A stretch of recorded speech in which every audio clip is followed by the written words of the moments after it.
he was on death row sentenced as a minor. And so some of the work that NCADP did sort of changed the sentencing structure. Late Governor Kenny Gwynn gave me an opportunity. He's a good guy. Took a May he chance. rest in peace. I know.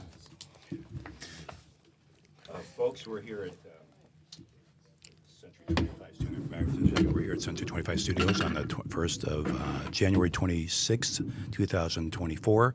In the office, we have James Allen, who's going to be talking with Cynthia Portaro, and Mark Portaro. I'll get this right. Not Portello. Portaro. That guy's a pool guy. Portaro. She's already heard it.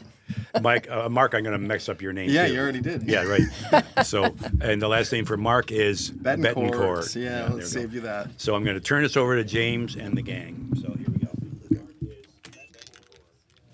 And I'm going to turn the audio down. Hand me that, would you, for just a second, James? Thank you, sir. Appreciate it. And do you want me to look at the camera when I'm talking, or my person that I'm talking to? Whatever you feel most comfortable. You have a camera. You have two cameras here. Yeah, you can just talk to us, just like we're talking. Just like we're talking, like looking at you. I hope I'm soft on the eyes where you can look at me, because you are. Oh, thank you. Yeah, so. Yes, you are. You know what? James has Mark- never told me that. And Mark, you're very distinguished also. Okay, all right, there you go. Nice save, bud. Cool. So, Chris, are we free to take it Are we away? supposed to have these on? If you like. It's better to hear. Well, you know what? You don't have to talk that I loud. don't. I'm just doing it because I'm the guy here, and everybody likes to look cool, right? So No, your hair's I hear you beautiful. just fine, but Yeah, I didn't gel my hair. You so- don't need them. No, Okay. no. But the podcast world, it's one of those things that I guess it looks cool. You're in the early part of the 21st century, but I don't know how it's going to look, years from now. But back to you, Cynthia Portaro. Portaro. Potato. Portaro. It's Italian. What can Italian? Portaro. All right, everybody. One Portaro. more. On three. 1, 2, 3. Portaro. Portaro. All right, we're good. All right. So thank you, Chris. Thank you, James, for having us on at Century 25 Studios. Really honored and excited to have this person sitting next to us today and sharing some of her story. Cynthia Portaro, who is a best-selling author, a minister, a keynote speaker, a grief and trauma coach, and she's here to talk a little bit about her story. Obviously, if you checked in or tuned into the last podcast that I was on, and James's podcast in general, we talk a lot about the criminal legal system, and of course, I was invited here as the campaign director of the Nevada Coalition Against the Death Penalty to talk with Cynthia about her story and her how her journey along understanding the death penalty and experiencing it firsthand in a lot of ways led to her and the coalition's path crossing and brought us here to share a little bit about her book and some other exciting upcoming projects. But before we get into it, I want to pass it over to you, Cynthia, and tell us a little bit about yourself and a little bit about your story. Oh, thank you, Mark. And thank you, James and Chris, for having me here today. I am always excited to talk about the ministry that I've created and the people that are going through trauma that need somebody that understands what they're going through and how to walk through the journey of grief and trauma.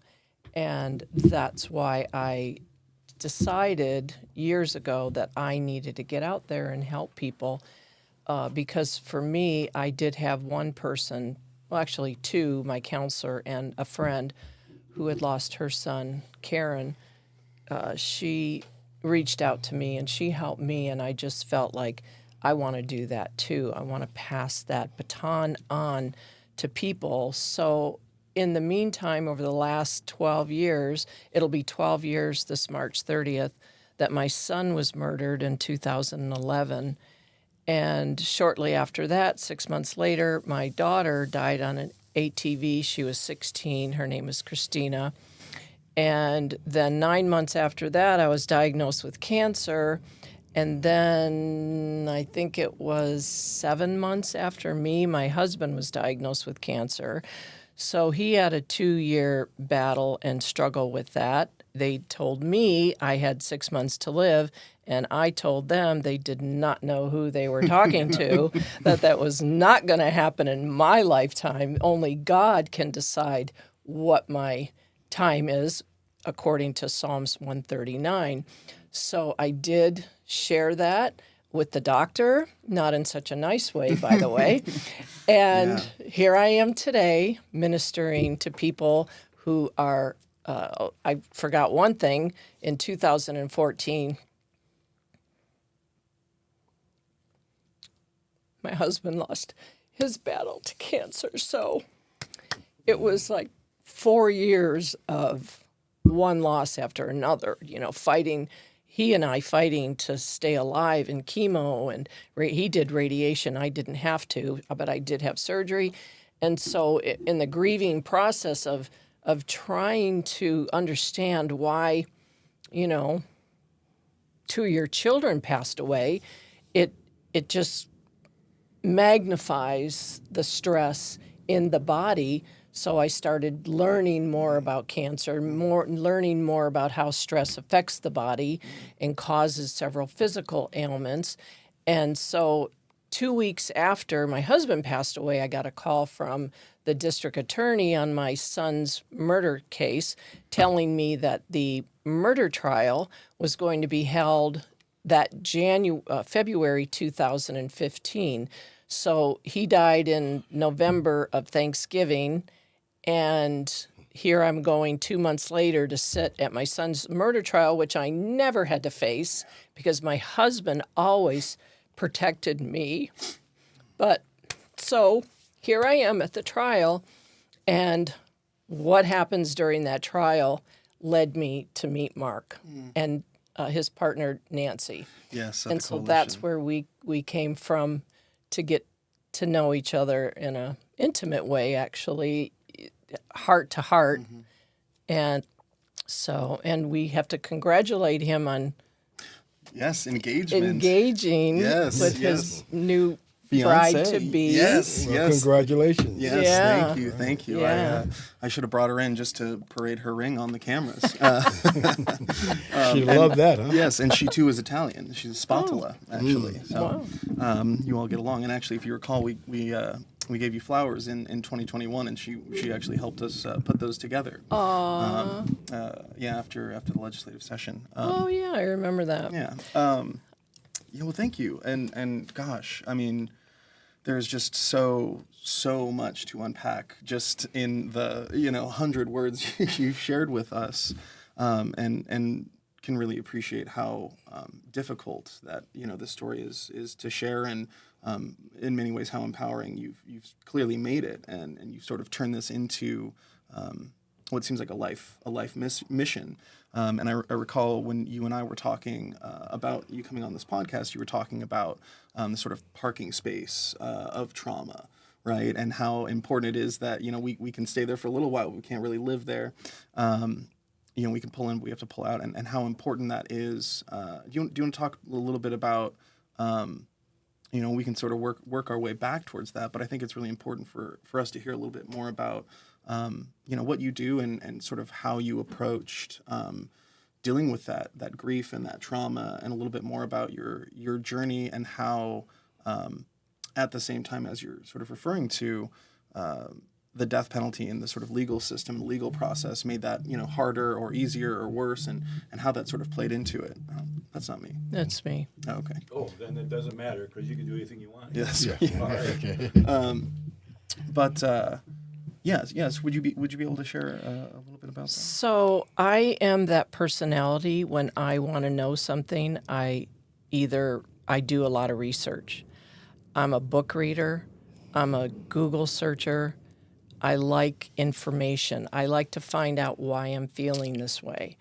And a lot of what I researched was that there are stages of grief. But there's so many psychologists that keep out certain things that happen during a very traumatic situation. And as you know, in our country today, the last however many years, it's been a heyday of murders, a heyday of victims of crime. And so my heart would be to share the information that I have researched and that I have been downloaded by the Spirit of God, that this is what happens to people when they're traumatized. They don't talk about certain aspects of life. Like, one thing I do discuss in my book is when you are trauma stricken, there's something called, let me go back one sentence. When you send your firstborn off to college or off to kindergarten, and you're separated from them, and you know, most parents, they get very stressed out. Are they okay? You don't hear from them a day or two. And so you're stressed out, or, you know, your first baby goes to kindergarten and you're separated, or like a puppy from their mother or a kitty cat. And what happens is when you are separated from your child or your loved one that was seriously taken by traumatic experience, it could have been an accident, it could have been, but it's sudden. And either the police come to your door and they give you this news and it's so traumatic. The feelings that you go through, you don't even understand. And so the thing about it is separation anxiety from your loved one is the ultimate separation. Because in my world of my faith, I believe that I am separated from my loved ones until I end up in eternity and where our families are reunited. And that's my belief, so that gives me hope. And I like to bring people hope. Now, everybody has their own belief system, and I allow that. You know, that's your belief system. I get it. I get that you're going to believe what you're going to believe. There's some people that never come out of the house. There's some people that are on board, and they'll call me, they'll reach out to me. I just had a friend of a friend reach out to me about her grandson, 6 months old, who was beaten by the babysitter. And they're starting their trial in the next 2 weeks. And so I had the opportunity to just give her a little bit of information about how I experienced the trial. And I didn't even realize it during the trial, which was a 10-day period, and then there was a break for the sentencing. And so I journaled a lot of my thoughts and my feelings during the trial. And I didn't even know I had that until I started writing my book and I started going through my journals. And I go, what? Yeah. And then I have a girlfriend that was there with me every single day. And thank you, Vicki Quinn. I know you're going to watch this. That For Vicky. she sat with me every day of the trial, from the morning until the evening. And she was on city council, so she did miss one day, but she made her husband come. So when I tell you the support that you need from people that are telling you, move on. It's been a year. Move on. It's been 6 months. Move on. You have to take a shower. You have to brush your teeth. You have to get out of bed. But it doesn't work that way. Everybody has their own personal way to grieve, but there is a grieving process. And the longer you stay there, the longer it's going to take you to be well again. You'll never be the same again. Never. You'll never get over what you have to walk through and endure. But as you move forward, it becomes a little easier every baby step you take. Thank you for sharing that. And I was actually just going to ask James, because I feel like there's a lot of, in sort of an interesting way, you two are sort of foils to one another on sort of both ends of the the death penalty and the Yeah, death penalty she, structure, and you also both have books, and I feel like there might be something to that processing of trauma and what you all have gone to. James, do you have thoughts to share on that? Yeah, Cynthia, you speak so powerful and spiritually. You know, the words that roll out of your mouth. It makes one eager to hear what you're going to say next, because I know the pain that you're feeling, because just on the opposite side of it, after you're engaged in human, conduct and human behavior as a youngster. And, I watch the young people today, their fetish with guns and violence. And I go, was that me? Or was that my generation? Yes. Yes, it was. So it takes someone like me, who has been through that storm, to understand your feelings and the words that you're expressing. Because by me taking a life at the age that I was, it forever haunts me. Forever. I'm 64 years old today. And Today? No, well, I mean, Oh. no.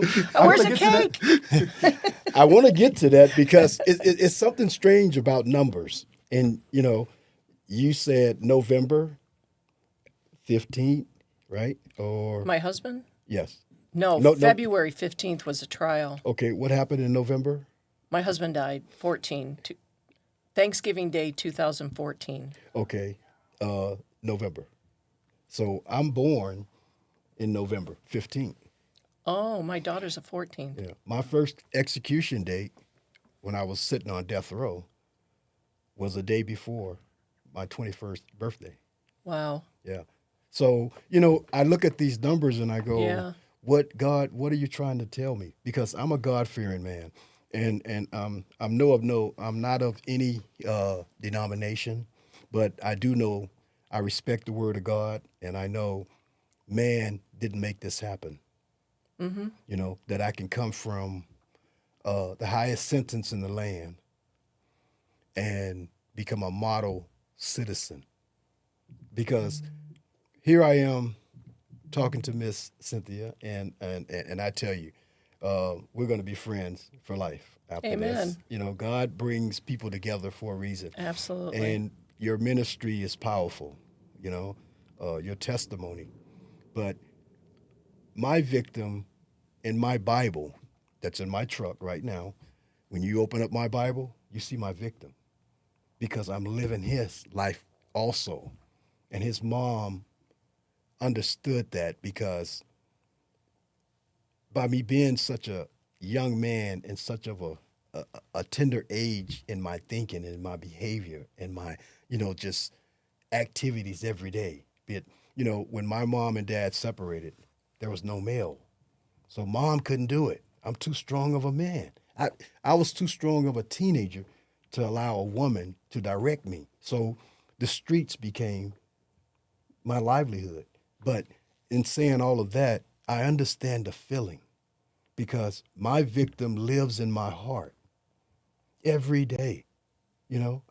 I live in his shoes, because he had everything that God has given me today. And why do I deserve it? What made me deserve this? Now, let me show you something. I'm not the only one with this story anymore. In this state, there's 4 of us that sit on Nevada's death row, and we're all guilty. We took a life, out of stupidity, ignorance, whatever you want to put on it, that we did it. But God, not man, a living God has made it possible for 4 African-American black men to walk these streets again. For what reason? Do you know what reason? Yes, ma'am. Because he loves you all. Boy, that's a hug coming. I just can't get to you. I can't get to you like I want to now, Chris. But He loves you no matter Listen. what. in this room, the testimonies can be this man, his brother, and not to get into your personal life, Chris, but wow, man, And my uncle. And here I am a perpetrator. I'm not the one sitting here. Yeah. I lost someone through, malicious, vicious violence. No, I'm a trigger man. Yeah. But God has given me the confidence to say, hey, be yourself as a man now. You're not that young kid. Be a man. And when they look at me as a mentor, we just had breakfast sitting next to the Attorney General, got pictures of it. Yeah, Attorney General. Yeah. And I'm going to invite him in. He's going to sit in here, and we're going to talk about this death penalty. Yeah. Because, what they did yesterday was wrong. in We're going Alabama. to talk about that. Yes, But we'll get I there. understand your feelings, okay? I I understand. didn't hear it. I understand where you're coming from as a minister, as a mom, and as a disciple, because God has given you words, and they're words that can reach people. He's given me a story, but he's given you the words to carry, and it's there. Yeah, and I think, James, I think that brings us to a really great point is sort of how in some ways God's word for those of us sort of moves through us, right? And one of the things I wanted to ask you about, Cynthia, was sort of how and what your decision making was and how you came to the decision in your son's case for Michael's murder trial that the death penalty was on the table. And because of your actions, it wasn't any longer. Would you be okay sharing a little bit about Please. about that? Sure. I will tell you that I never thought about it Really? during the trial. Wow. And when the defense attorney would speak, I would get angry. I would she was, trying to get him off. Give me that face again. And I would get angry, and I would just sit there and go, how dare you talk about my son like that? You don't know my son. Yeah. All I know is his life was taken by that kid. And I knew he was guilty. I don't know if I could say it today because, I guess I can because he's retired. But the head defense attorney came up to me before the trial, and he said some things to me, and he apologized for what he did. The district attorney? The defense all right. attorney. And I was like, okay, he's going. Doesn't matter what she says. Yeah. But he said, but we have to represent him. And I said, okay. But I still got angry at some of the things she said. So I never thought, he shouldn't die. I never thought about it. And then I was getting ready for the sentencing the morning of, putting on my makeup. Why bother, right? I'm going to be in tears a whole day. But God spoke to me and said, forgive him. And I just said, what?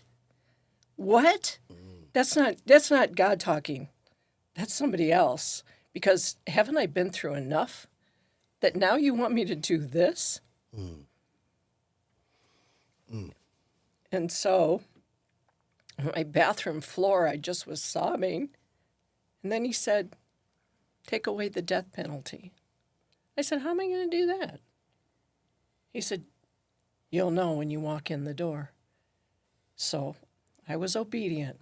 I walked in the door and I said to Frank Como, he was the... Frank Como. Mm-hmm. He and his son and my son grew up since diapers. Really? Yeah, I'm very best friends with his ex-wife. Frank is a staple. Well, he was, And Frank took over the case from the other DA, which was Robert Daskus.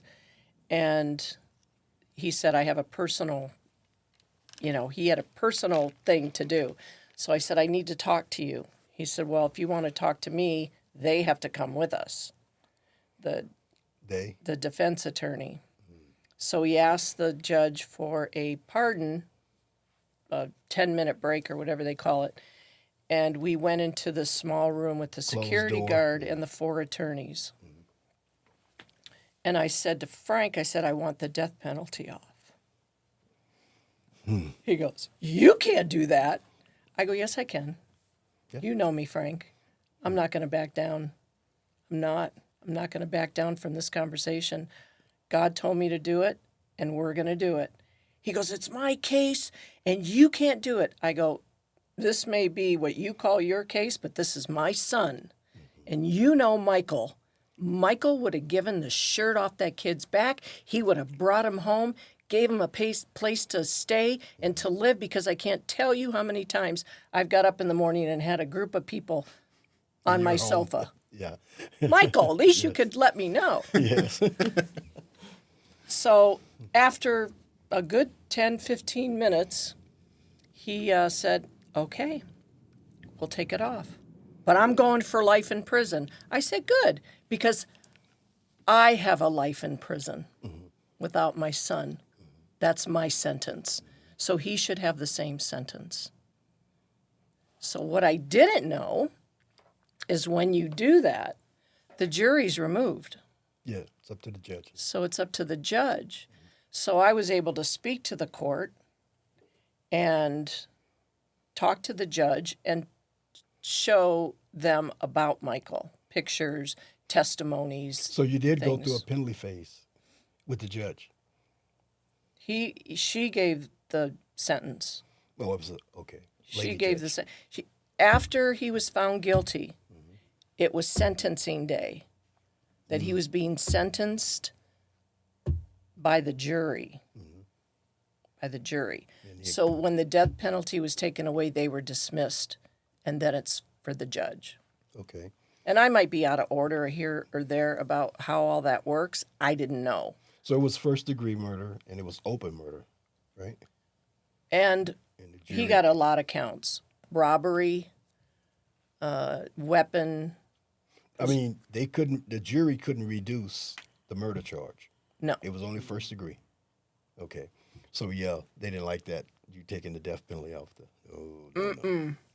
No, they didn't. But God gave you the power. Did you feel like that was a cleansing that day? I felt peace. I mean, like I born wasn't- again.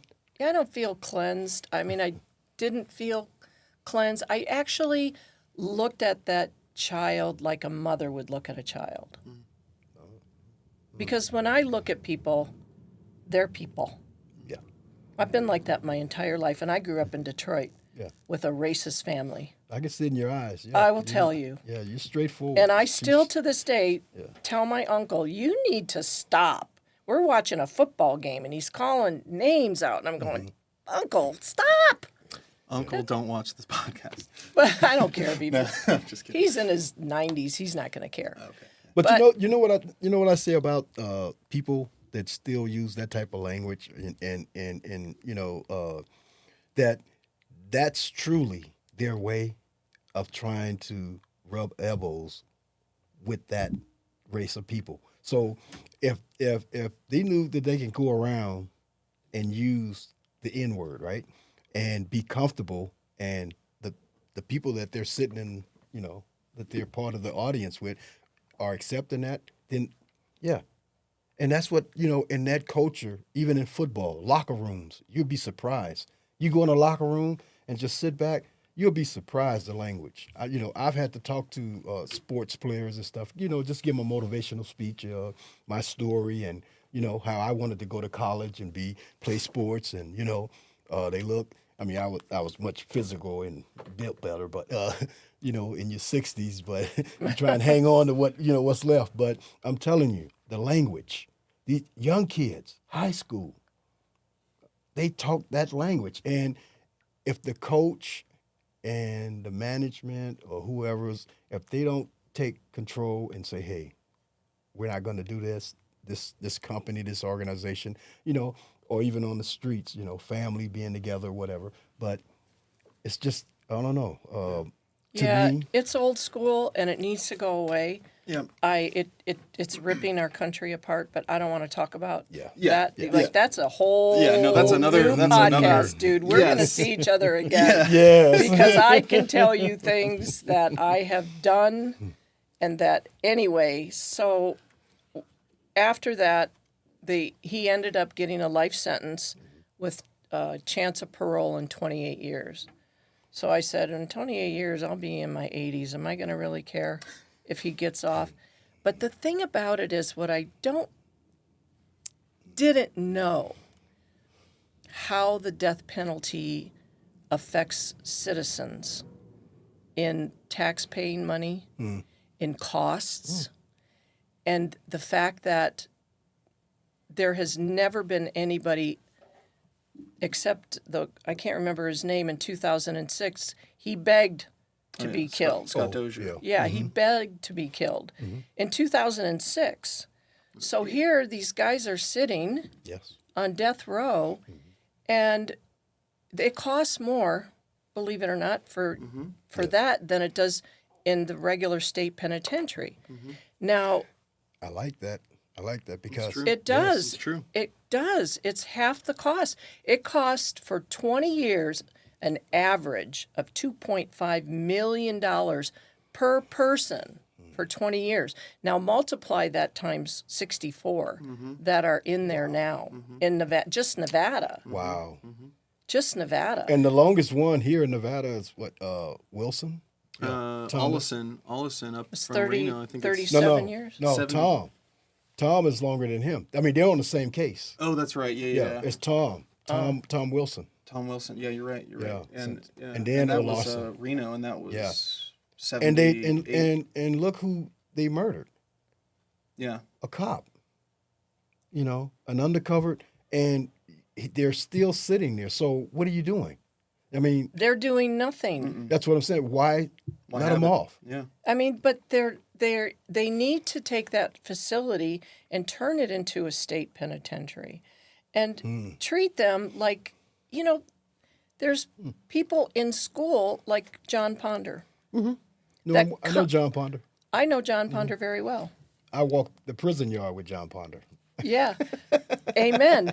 Well, look praise God. look at what that look at what that man has done We with talk- people in prison. Now, we talked about Hope for Prisons at High Desert, walking the prison yard. So I congratulate him. he's amazing. Yes. And his family, his wife, she's behind the scenes. Yes. And Jamie is a wonderful woman. They have a beautiful family.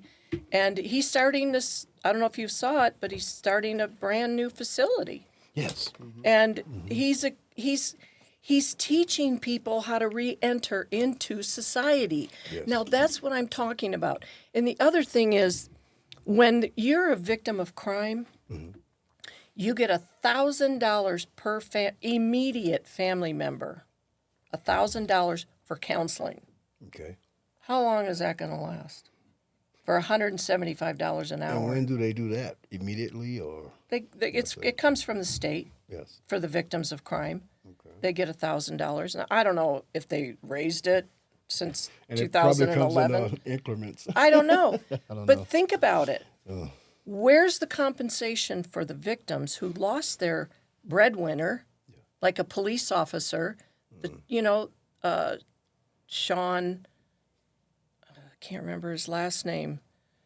Forgive me, because he was shot in the neck, paralyzed, downtown Las Vegas, the old downtown, and minding his own business, a young guy, 28 years old, protecting the city, right? And somebody just, boom, no reason. Did they? But Were there an arrest? I don't know. They never found out. I don't know. Sometimes details in me, they go somewhere else. I'm not a detail person unless I'm organizing my closet. But yeah, so where's the compensation for his family or for somebody that's not a government employee that loses their entire family, the family of 7? that they let that guy out of jail going 120 miles Yeah. through the intersection and killed 7 family members. Yes. Where? Nine altogether, right? 9 No, people. I thought it was 7. I don't know. I Yeah. could be wrong again. Details. Cheyenne and Revere or somewhere. Cheyenne and down that was- Cheyenne Road, It was right? on the east side of Cheyenne. But anyway, I'm saying those victims are not compensated. Can you imagine what that $1,000. wife and mother and brother, the sister she was to her brother that was taking care of her kids? Can you imagine what that woman has gone through now, even today? Mourning 7 of her family members. Yeah.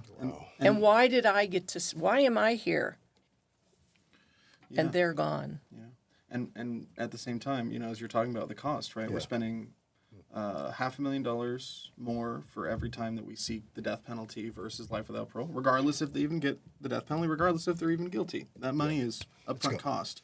Wow. And so that's, you know, we can do the math on how many cases per year or whatever, but it's in the millions of dollars. And how much better of a use of that money would that be than, you know, those people going to life without parole or life with parole, whatever is appropriate. Yeah.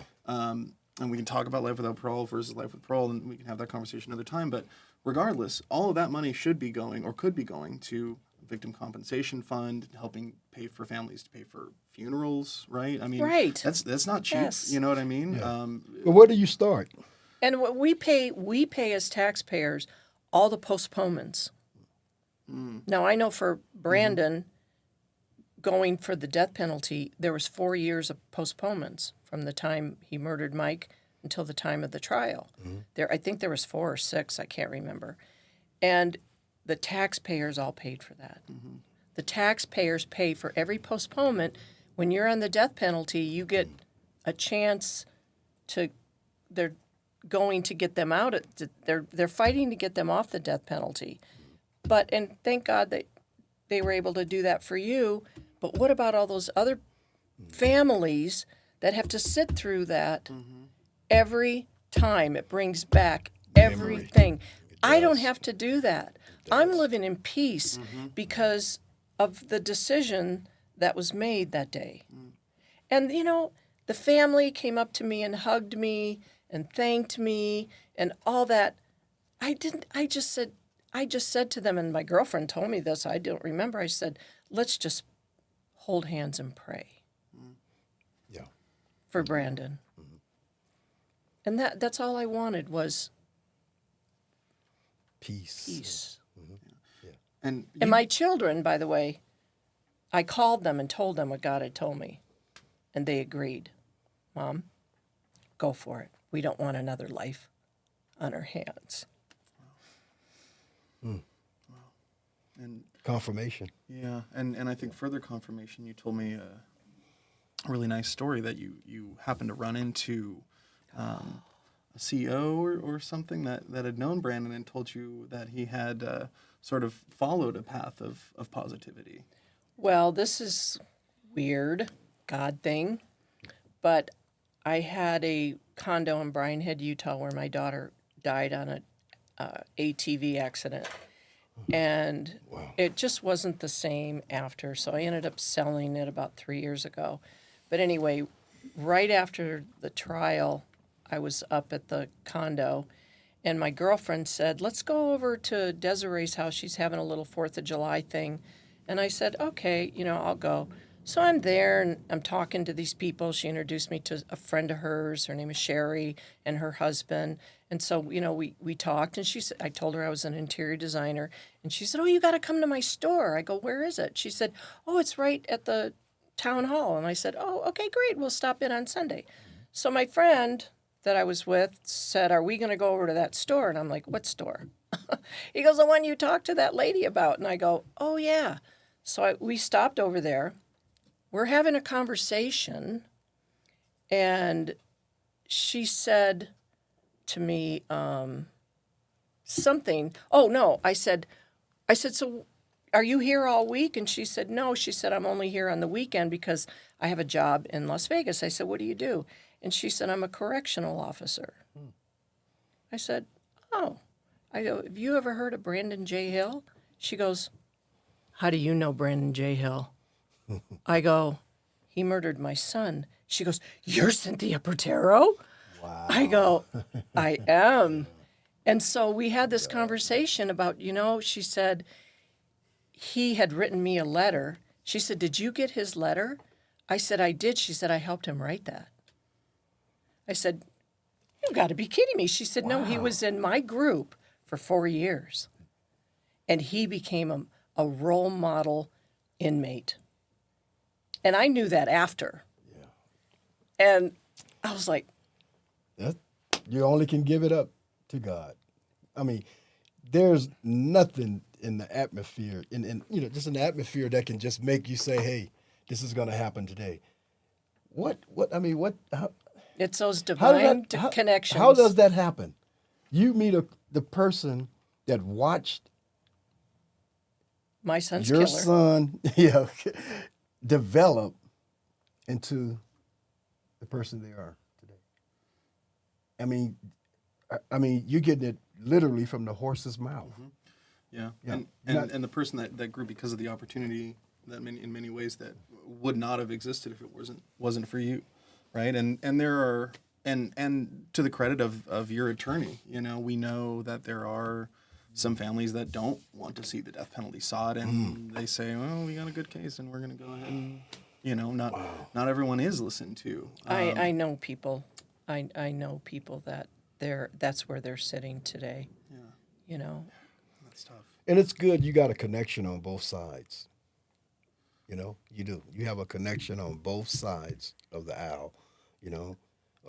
I think you could walk in any setting and be accepted.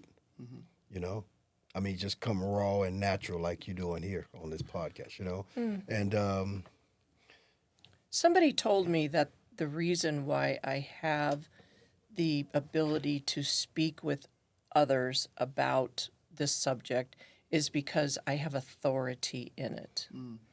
That because I know, and our hearts know, that it gives me something that they trust in that authority of knowing. Like, people always call me. Somebody lost their son, their daughter, their husband. What do I say? I said, "It's not what you say, it's what you do. It's what you do. Let them talk. Let them say what they want. Let them be where they are. Go take them a meal. Pray for them. Go clean their house. I don't care. Do something that shows love. Nothing you say is going to make anybody feel any different. Yes. Nothing.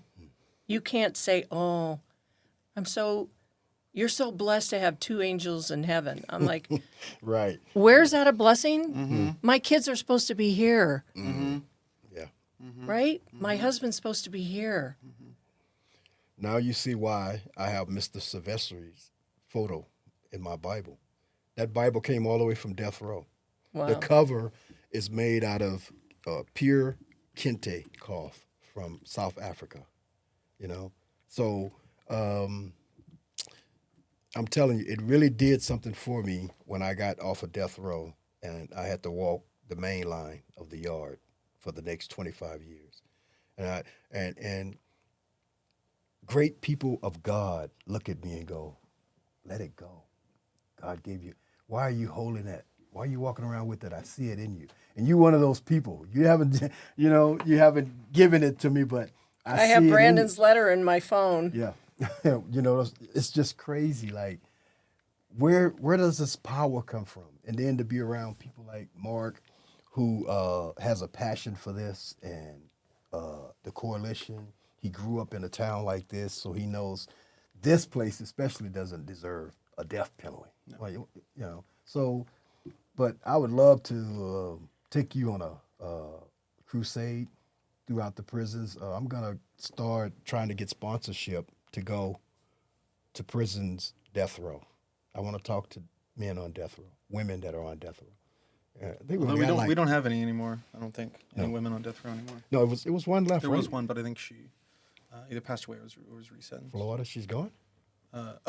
In Nevada or no? Yeah, country. It's like 9. There might be. Yeah, I think there's like 8 or 9. Yeah. So, Wow. I know. Yeah, there's nobody in Nevada. Yeah. I was like, no. But there I would wasn't one. love, just I mean, to have you to open up before, I come out with my story to the people that are on death row. I mean, and then for you to pray with them and hold hands, because I'm in touch with a lot of correctional people throughout the western part of the country, California, Oregon, Colorado, Nevada, Arizona. And I want to travel around to their death row. They're people that are in the shoe, as they say. And, because they may not get the opportunity that I have. They may not get the opportunity to hear a real victim, Yeah. a mother that. Yeah, I had a discussion with John about that, a real victim. Yeah, we had that discussion, Yeah. how it is on the other side of prison. Yeah. When I first met John, the warden called me in the office, real quick, short, and called me in the office, and he goes, I was running a mentor program. I had like maybe 19 youngsters. They're like 16 and up, but I would get them and get them ready for their scholastic. They had to go to school. They had to get a GED, high school diploma. And I would work them at night in the kitchen, at High Desert State Prison, which is High Desert State, High Desert Correctional, right? They changed it. So John Ponder was in the warden's office. He was sitting there, and he goes, "This is Mr. James Allen. He's one of my mentors here." And I was running the intake part of the prison. So once you got off the van, I'm the first person you see as far as an inmate. And I would lay down the law. I would give them what this prison is about, how you get respect, how you give respect, just running through the gauntlet, and so John said, I'm James, this is James Allen. I heard about you, and he said, yeah, I'm from the federal system, but I'm only here for a few months. So they immediately made him a mentor in intake. So wherever I go, he go, So Wow. people were jealous of John right from the beginning because he was smart, and he had compassion, coming from the federal system. So anyway, Yeah. Well, we would it's a talk good about connection, you yeah, guys. It's we wild how we would connected talk you all are. about helping prisoners, but of course I'm doing life Yeah. without the possibility of parole at that time. I'm walking the yard. I don't have a date, but he's going home. So and when John told me he's gonna take this thing all the way through, he's gonna get a pardon. And everything he said came to fruition. It's just, I mean, it's strange how it's like manifesting right in front of me. And he told me, "You coming home too." I may not be part of it, and even though I'm doing my thing, he's got hope for prisoners, and I'm still doing the lifers group. But it's like all these people that God put in my path, great people that He has used as vessels, and it's still happening today, you know. And we've talked about maybe doing something, we had lunch, me and John, but I don't know. Sometimes you can't bring it together. Yeah. Life is busy. Yeah. He's Yeah. I'm all about this coalition, Yeah. you know. Yeah. Oh, And Speaking of the coalition, Mark, yes. I have a question. Please. What leads you to be so passionate about this? Yeah, yeah. Yeah, so I talked about that a little bit the last time I was on. Yeah. But it's a lot of different reasons.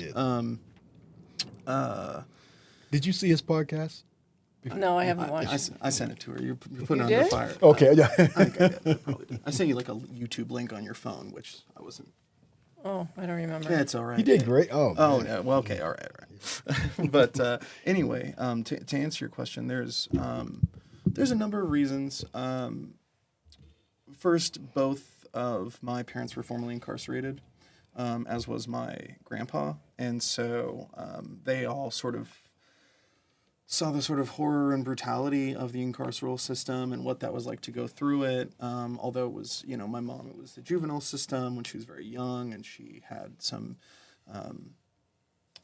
tough home life situation, in part because her dad was in prison, and my grandpa. And so there is a sort of direct connection to the sort of human rights elements of prisons and the criminal justice system and making sure that it works.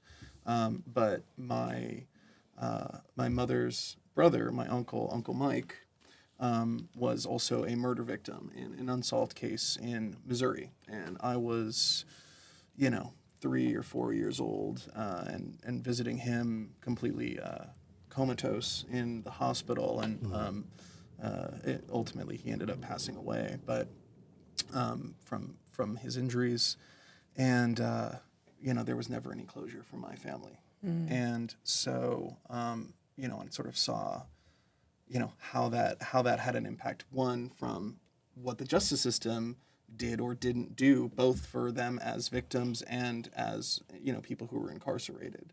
And so I, fortunately listened as a child, and took a lot of those things to heart, and that really informed how I wanted to view the world and what I wanted to do in the world. They always instilled in me a passion for just leaving the world a better place than it was when you came into it. Yeah. And I felt like this was, one, I had a decent amount of expertise in doing this work and working for nonprofits, but I'd always wanted to be working on building a legal system that serves everybody all the way around. And I know that what we have hasn't necessarily been it. And so, telling stories is sort of what my initial passion was. I was a theater kid, and wrote poetry, and a musician, and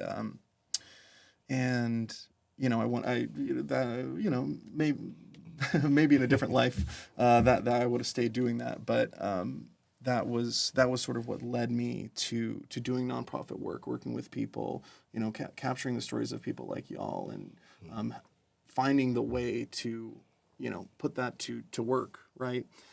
Because a lot of times people have these stories and they feel disempowered, and they go, I'm a part of this community and we have this neighborhood, but then we can't actually get what we want. We can't get anything that we need. Like, why can't we get access to this, that, or the other thing? Yeah. And like you're talking about the victim compensation stuff. And so I've always just been passionate about sort of creating these pipelines for people to see, like, yes, you do have that power. Your voice has that power. And this is how we can help make an actual real change that people can see. And that is based on what the people who are going through it actually need, not what, some talking head thinks. Right. Not that there's anything wrong with data and numbers and all that stuff. It's good stuff. But at the end of the day, this work and all of this is about people and humans. You're dealing with people's lives. Yeah. So that's a very long-winded answer to your question, Cynthia. That's okay. I didn't know all that about you. Yeah. Hometown boy. Yeah. Well, I'm not quite born and raised. Neither one of us, but we grew up here in this dirt. That's right. I've been here 40 years in May. Wow. Yeah, I'll be. It'll be. How you like it? 28 years, 27 years. Today? 16 years. 16 years. Today I'm like, I'm ready to move to Italy. You're done where they stand there with their machine guns as policemen. Yeah, that's. I got a buddy moving to Italy right now. Yeah, probably the best thing. So There's not a lot of, other than what's going on in Israel, there's not a lot of crime in Italy. No, well, They drink a lot. depending on the part. we smoke a lot around here, though. Yes, Maybe yeah. crime will go down a bit. Yeah, gosh, crazy. you'd hope. But and I think that this is we've got a good pause, and I feel like it's a good time to talk a little bit, or at least mention some upcoming stuff that that Cynthia has, and to the extent that she can share. I don't know how much she's allowed to say. I can share. Oh, okay. Well, then I understand. I talked to them in the last couple of days. Okay, good. So I understand that you're you know, in many ways, Michael and your experience is going to be sort of captured in a documentary coming up. Yep, it's about 45 minutes long. I don't know how they take what the filming they did and to bring it down to 45 minutes, but it's being released on the 25th of this month. February. We're still January. And it'll be airing on Oxygen TV, which is affiliate of NBC. And so you can watch it. I think it's going to air about 8 p.m. our time.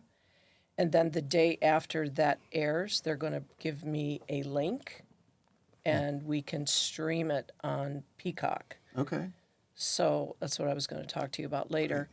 And then I am speaking at the Italian American Club on March the 8th for International Women's Oh, wow.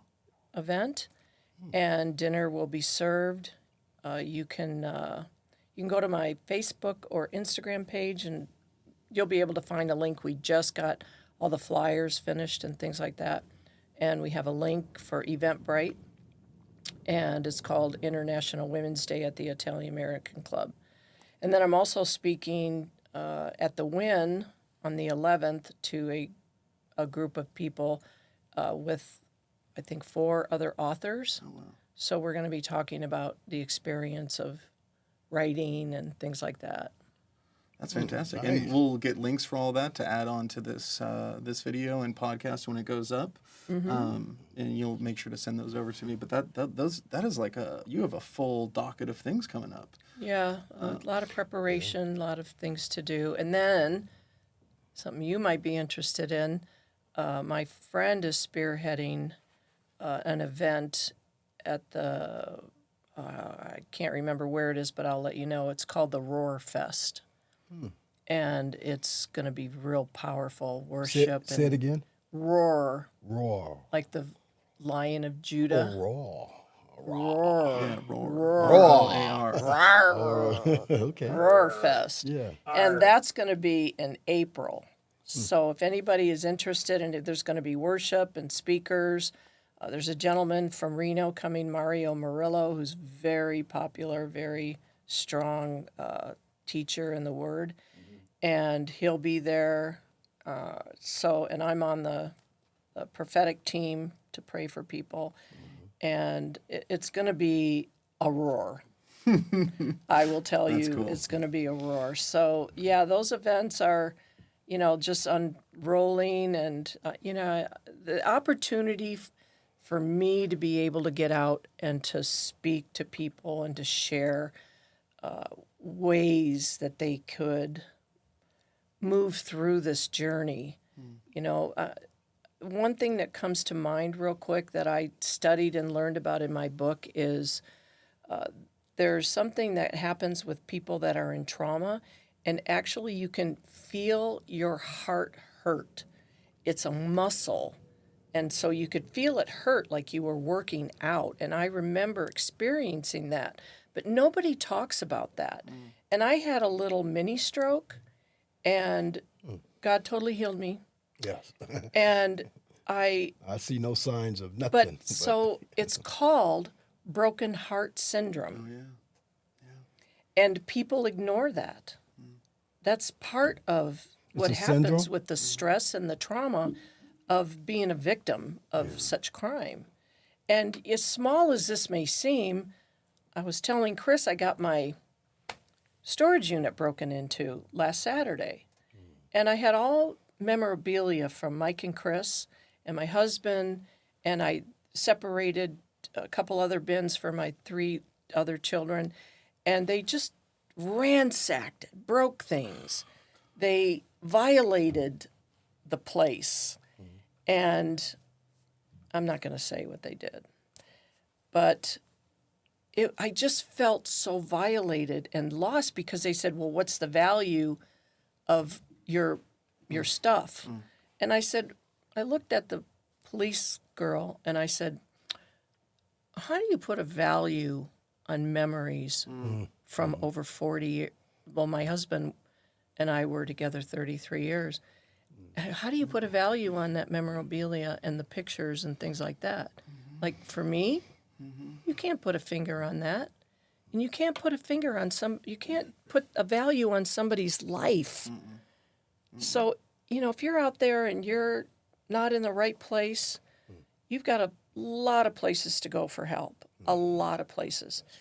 But I will tell you the first place is to find out the resources that are available to you. And you can start with me if you'd like.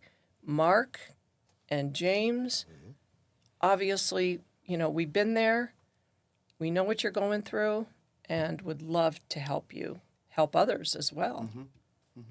Yeah, and I think that that's a really powerful message, Cynthia. I know, one of the things that we do a lot at the coalition is, and one of the things that we've seen is, after everything is quote unquote said and done in a lot of these cases, families, family members, etc., never hear from anybody really again, defense or prosecution, and that's one of the things that we've embarked upon at the coalition is trying to talk to folks regardless of where they're at on the death penalty and how they feel about that. Is how are you feeling?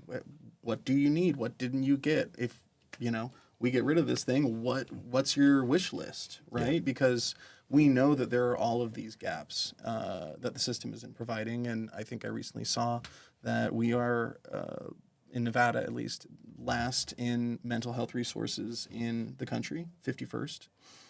Which is wild that we've beat Mississippi for last place in something.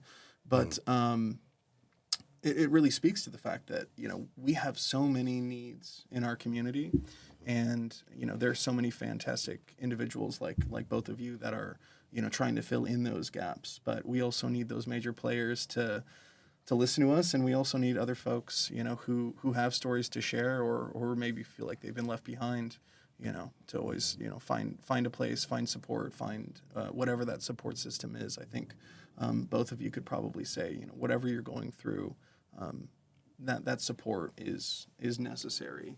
And I think, it's really potent that both of you are sharing your stories and continuing to, because I think, normalizing that in a way and making it feel a little bit more comfortable that it is okay to do that. It is okay to talk about that.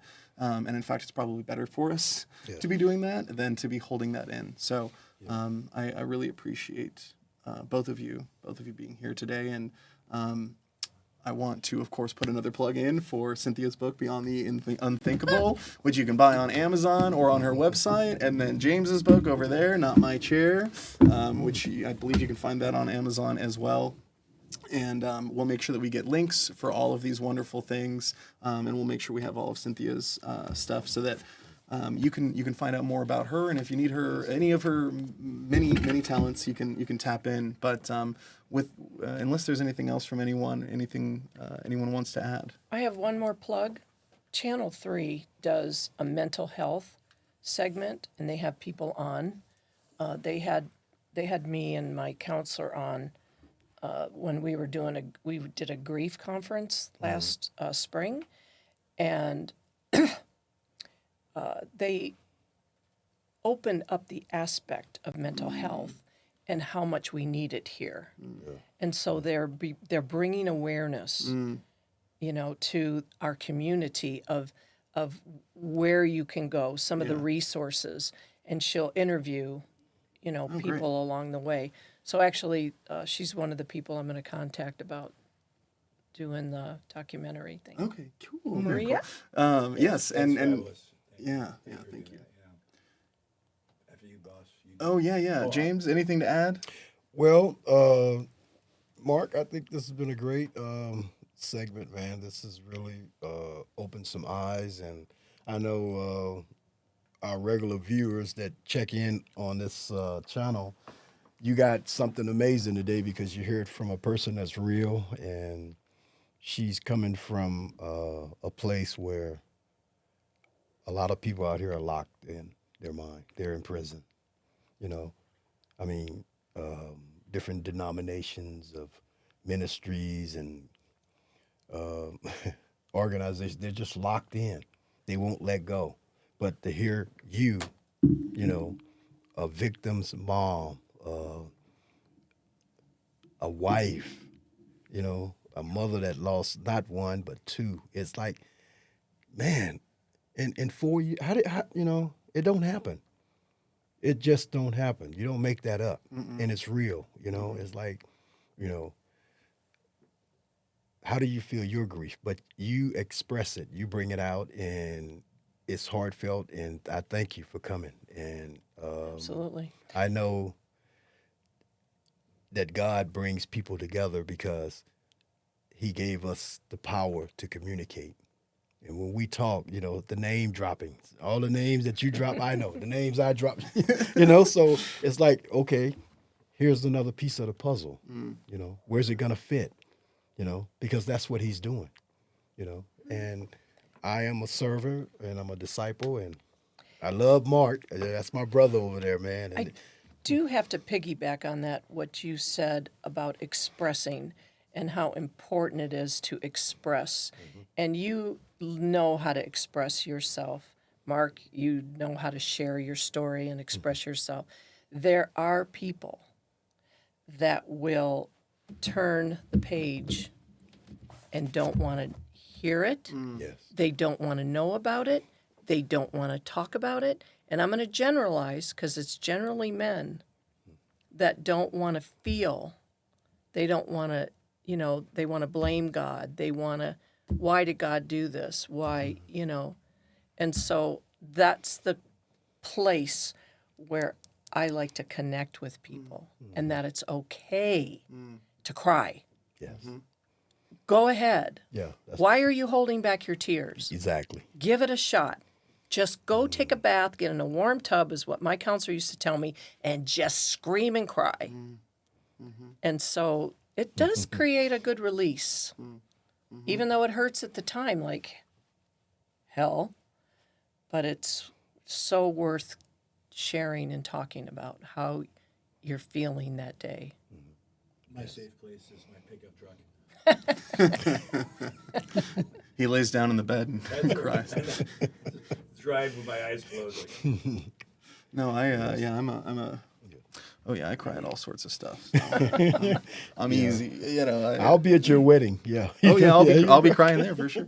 I Yeah, mean, you hear speakers all the time. Is I'm sorry, I'm going to cry. Cry! yeah, cry. You're telling a story that's very painful to you and hurtful. I tell you, man, the more I talk about this story, I'm telling you, it gets tougher as I that get for older. me? Yes, it could be yours. Yes, Tradesies? you're gonna sign them. Well, of course. We gotta sign it. So I tell you, I've enjoyed this day. I didn't know exactly how this interview was gonna go, or this you know, this whole segment, but I've enjoyed this because you just, I don't know, she's just a sunshine, man, of light. You just a ray of light. God has given you. You are. It's a compliment. I have a gospel group, and some of your events, I would love to expose my guys and put them out there, but because they're good. And my guitar player, What's the name of them? well, we want to say wrong to right gospel group. We went from wrong to right. So, you know, and of course it's going to be James Allen Yeah. and the wrong Wrong and right. wrong to right group. But anyway, my guitar player, guess what, was Robert Jones. And he's coming from Oregon, but he was the only black man sitting on death row when I received the death penalty here. And he thank God, he's in his 70s now, but you know, he's got cataracts and stuff. He's trying to get all that stuff taken care of because we want to. didn't stop BB King, did it? No, it didn't. No, it didn't. Not. It No. did not. So we want to bring him out in February, and he did 8 years on death row in this state. And In like this state? yeah, and like I said, he's free now. Oh. You know, he's one of the One of the four? Yeah. Yeah. So, just what God has done for me already. You know, you don't find guys that have been on death row, and then come off of death row, and you're guilty. Yeah, we know there's many faces that said, "Hey, you got the wrong man, you got the wrong woman."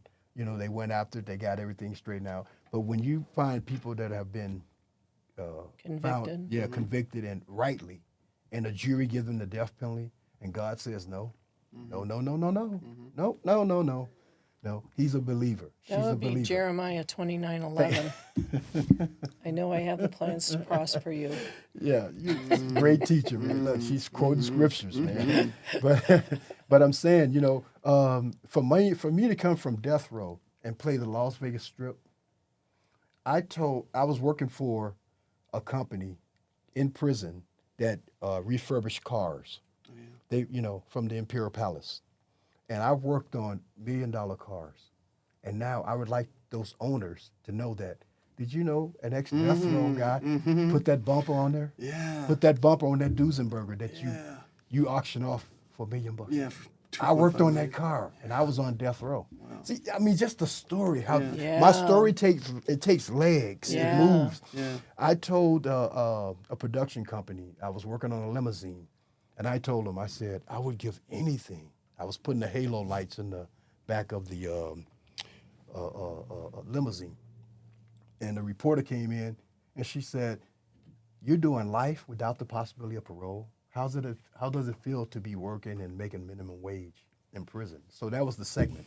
But we went on to say, she said, "If you had one wish today, what would that be?" I said, "You know what? This limo that I'm working in right now, they can handcuff me, chain me up, just ride me down the Las Vegas Strip." After 25 years, Yeah. I wanted to see how because what changed? What was the lights? I grew up in this town. I grew up in this town. That's so Wow. simple. But so yeah, wow. So now, Wow. I'm telling you. So my aunt, she told me, she said, "I saw that on TV where you were saying you want to ride down the Las Vegas Strip in a limousine." And the name of the company was Emerald Coach. And they had a contract with the prison. But we worked on these cars. And I got pictures, right, Chris? We got to bring those pictures. We gotta bring 'em So I got pictures of me working on a Model T. So I gotta ask you: have you taken a limousine down the strip since you've been out?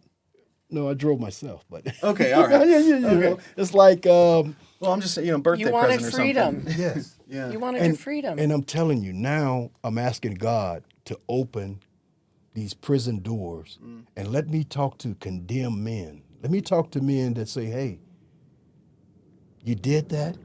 The jury spoke. The judge spoke, but the master haven't spoke. Just give them hope. They might not ever come off, but I think They might pray differently. I think she and I. Here's the connection, and I'm just telling you, I feel that, Mark. For some reason, I've been around some great people. Powerful people, ministers, and delegates. But it's something about this lady, man. And I don't know what love it it. is. She speaks for herself. She is a. I speak from the Word of God. I Yeah. just have been a Christian Well, it's since my- I was It's my pleasure. 31 years old. It's my pleasure. Yes. That's a, Thank that's you, a Mark. good conversion right Hey. there, right? Well, and this is it brings me so much joy to hear you both and hopefully enjoyed this today because at the end of the day it's what I want to do is connect people, bring people together, and build You good? build Yes. community and build a better world. So thank you both for being a part of that. I owe you a book too. Oh, I have one. I have. Oh, one. you do? Oh yeah. Oh, I would imagine you would read it. I bought it. I bought it. Hey, Yeah. I actually. you were one of the. Wow, I did have a was a couple lot years of ago. people buy it. Yeah. You're still buying it. Oh yeah, no, Which I mean is cool. it's still on there. But anyway, thank you everyone so much. I'm sure we can just keep talking forever, but thank you everyone. Thank you everyone for listening, and stay tuned for all those links. Thank you, Thank Chris. you. All right. Thanks for being here. See you next time. There we go. And thanks for being here. Circuit 25 Studios here on the 26th of January 2024 in the early part of 21st century. Tune in again for awesome content like you just saw. Peace out, as they say. Oh my gosh, I thought we were done a while ago. Like.